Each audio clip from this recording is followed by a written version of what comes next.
பன்னாட்டு கனித்தமிழ் மாநாடு என்ற பெயரில் 3 நாள் மாநாடு விடியா திமுக அரசால் சென்னையில் நடக்கிறது.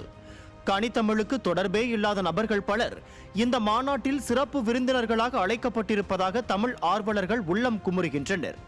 தமிழ்நாட்டின் பல்கலைக்கழகங்கள், உயர் ஆய்வு நிறுவனங்கள், சிறப்பு நிலை கல்லூரிகளில் உள்ள கணினித்துறை, தமிழ்துறை ஆசிரியர்கள், ஆய்வாளர்கள், மாணவர்களையும் இந்த விடியா திமுக புறக்கணித்துள்ளது. கனித்தமிழ் மாநாட்டில் தமிழ்நாட்டைச் சேர்ந்த பள்ளி, உயர்கல்வித்துறையில் பயிலும் மாணவர்கள், ஆய்வாளர்கள் நேரடியாக அழைக்கப்பட்டிருக்காவிட்டாலும் கூட கல்வித்துறை சார்பில் அந்நிறுவனங்களுக்கு முன்னறிவிப்பு செய்து பங்கேற்பதை உறுதி செய்திருக்க வேண்டும். அப்படி ஒரு திட்டத்தை விடியா திமுக இதுவரை செய்யாமல் அவசரமாக ஒரு மாநாட்டை நடத்தி வருவதாக ஆதங்கம் வெளிப்பட்டுள்ளது. பள்ளி கல்வித்துறை அமைச்சர் அன்பில் மகேஷ் பொய்யாமொழி வாரிசு அமைச்சர் உதயநிதியின் ரசிகர் மன்றத்தை கவனிப்பதால் இந்த மாநாடு பற்றி அவரிடம் கூறியிருக்க வாய்ப்பு இல்லை என இணையதளவாசிகள் கிண்டலடித்து வருகின்றனர்.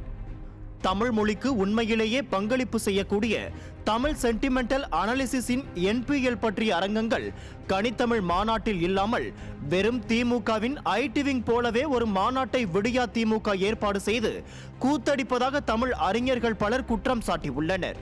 பல தலைப்புகளில் தமிழ் மொழி பற்றிய புரிதலே இல்லாதவர்கள் உரை வழங்க இருப்பது வேதனை அளிப்பதாக கூறப்படுகிறது.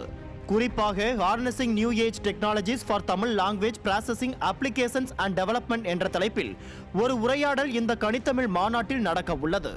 இதில் உரையாற்றுவதற்காக டெல்லியில் இருந்து சரிகா குல்யானி, சுதின், நிதின் வால்யா, ராகவேந்திரா பட், கலிகா பாலி உள்ளிட்ட வட இந்தியாவைச் சேர்ந்த நபர்கள் அழைக்கப்பட்டிருக்கிறார்கள். இவர்களுக்கும் தமிழுக்கும் தொடர்பே இல்லை என்றும் இந்த உரையாடல் எந்த மொழியில் நடக்கும், இந்த பட்டியலில் இருப்பவர்கள் தமிழை பிழையின்றி பேசுவார்களா, எழுதுவார்களா என்று சமூக வலைதளத்தில் கனித்தமிழுக்காக பங்காற்றி வருபவர்கள் விமர்சித்து வருகின்றனர். விடியா திமுக நடத்தும் கனித்தமிழ் மாநாடு தமிழ் அறிஞர்களை புறக்கணித்துள்ளதுடன் கணினித்துறையில் தமிழ் மொழி வளர்ச்சிக்கு பங்காற்றிய பலரது உழைப்பை அங்கீகரிக்காமல் இந்தி பேசுபவர்களை கொண்டு நடத்தப்படுகிறது. தவறுகளை சுட்டிக்காட்டும் இணையவாசிகள் திமுக ஆதரவாளர்களால் வசைபாடுவதுடன் மிரட்டவும் படுகிறார்கள். விடியா திமுகவின் இந்த தமிழ் விரோத போக்கை இணையவாசிகள் கடுமையாக கண்டித்து வருகின்றனர்.